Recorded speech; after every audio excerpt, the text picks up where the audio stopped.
Graça e paz sejam multiplicados todos os dias de vossas vidas. E nesse momento onde nós queremos meditar um pouquinho sobre esses textos lidos. Nós lemos no texto de Deuteronômio, capítulo 5, a partir do versículo 12, aonde, através de Moisés, Deus estabelece a lei da guarda do sábado. E temos o texto de Marcos, capítulo 2, finalzinho, a partir do versículo 26, e depois o início do capítulo 3, Jesus e os discípulos transgredindo a lei do sábado. Os discípulos colhendo espigas de trigo, comendo, e os fariseus, os líderes, criticando Jesus por eles quebrarem a lei. Então Jesus pergunta para eles se é lícito ou não fazer o bem ou o mal. Porque no outro dia, no mesmo dia, Jesus está lá na sinagoga curando um homem que tinha a mão ressequida. E aí Jesus diz, olha, o sábado foi feito para o homem, e não o homem para o sábado. E eu, o filho do homem, o Messias prometido, sou Senhor do sábado. E isso fez com que eles ficassem com tanta raiva, que a partir daí eles querem matar Jesus. Os fariseus, os saduceus, na verdade eles tinham ciúme de Jesus, por causa da sabedoria, do ensinamento, por causa das colocações de Jesus, mas tinham muita raiva, principalmente porque ele não guardava o dia do sábado, que eles julgavam um dia santo. Então vamos falar um pouquinho hoje sobre isso. Vamos lá para Gênesis 1. Quando Deus começa a criar o mundo, não existe nada. E Deus começa a criar, haja luz, haja separação entre trevas, luz, e aí diz assim, havia tarde e manhã no primeiro dia. E aí Deus faz o segundo dia. Separação entre terras, águas, porção seca, porção molhada, e novamente a Bíblia diz, à tarde e manhã do primeiro dia. Terceiro dia, Deus faz mais um pouco da criação. Quarto dia, mais um pouco da criação. Quinto dia, mais um pouco da criação. E sempre dizendo, houve tarde e manhã, no terceiro dia, no quarto dia, no quinto dia.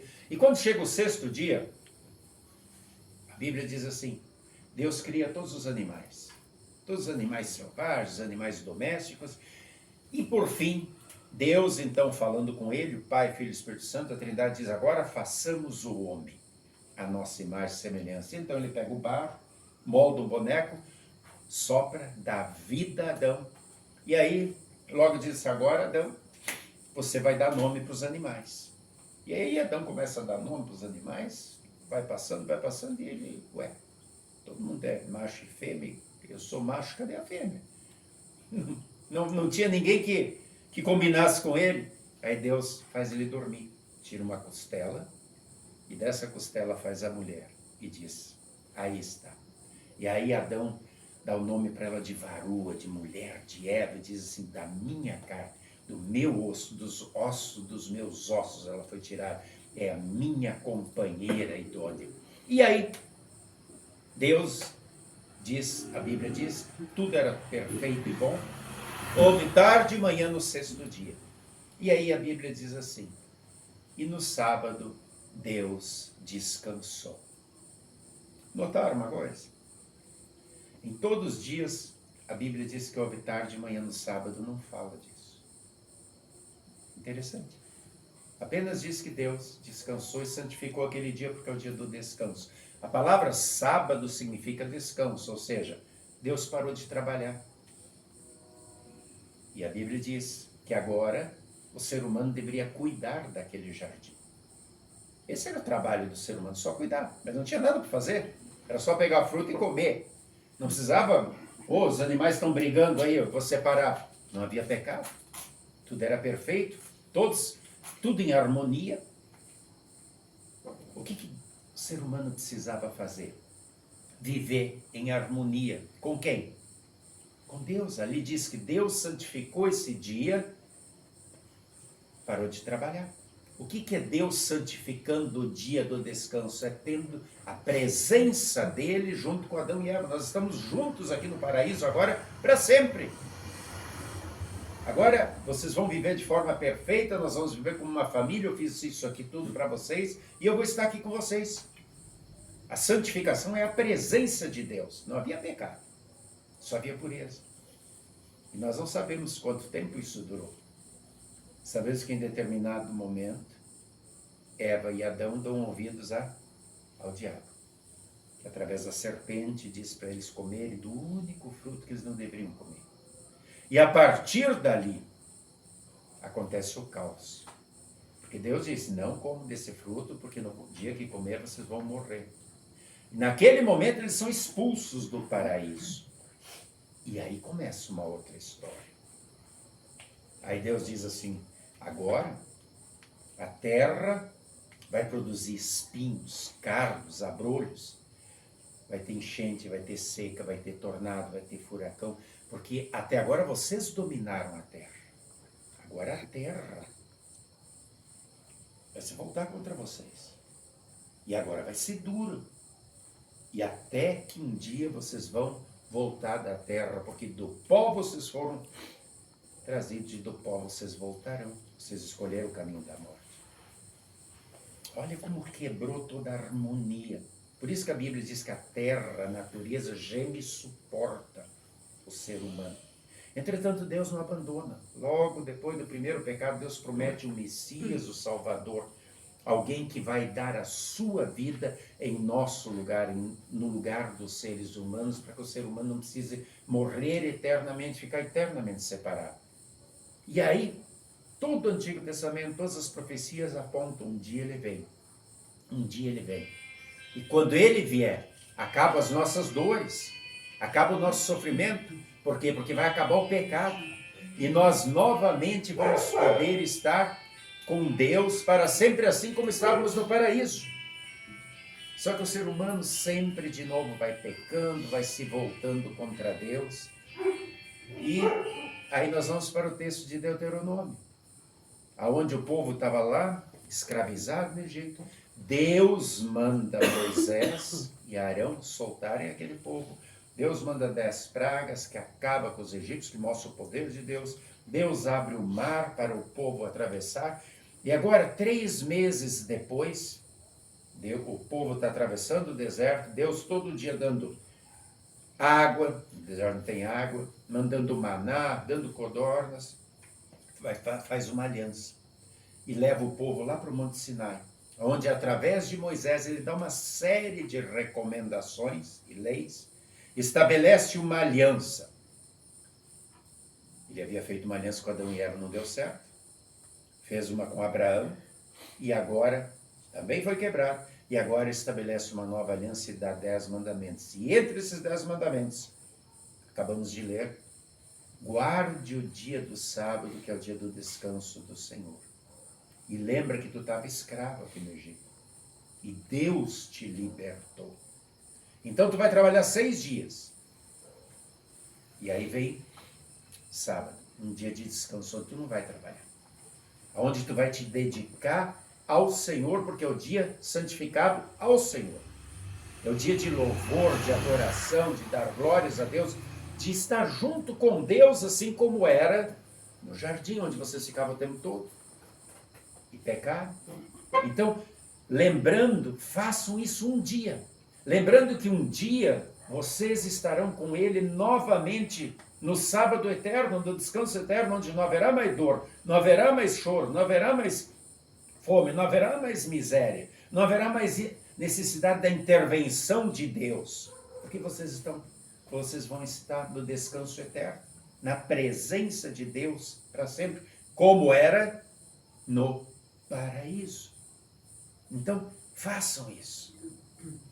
E ele estava dizendo, façam isso quando? Não ali no deserto, porque eles ainda não tinham terra. Eles ainda estavam em peregrinação. Façam isso quando vocês ganharem a terra de vocês, quando vocês entrarem na terra prometida. E o povo, alguns guardaram, alguns não guardaram, mas a lei estava ali.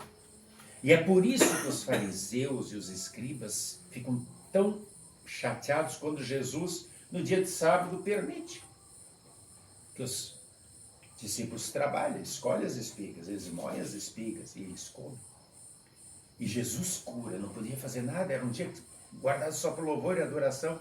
E aí Jesus aponta e diz o seguinte: o descanso foi feito para o homem, não o homem para descansar.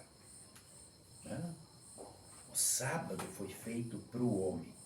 e eu sou o Senhor do sábado. Ou seja, todas as profecias que diziam que um dia viria o Messias, o Filho do Homem, como Daniel disse, aquele que morreria para novamente dar a oportunidade de vocês receberem perdão, vida eterna e salvação e participar do descanso eterno no céu, sou eu. Então o sábado existe para apontar para mim.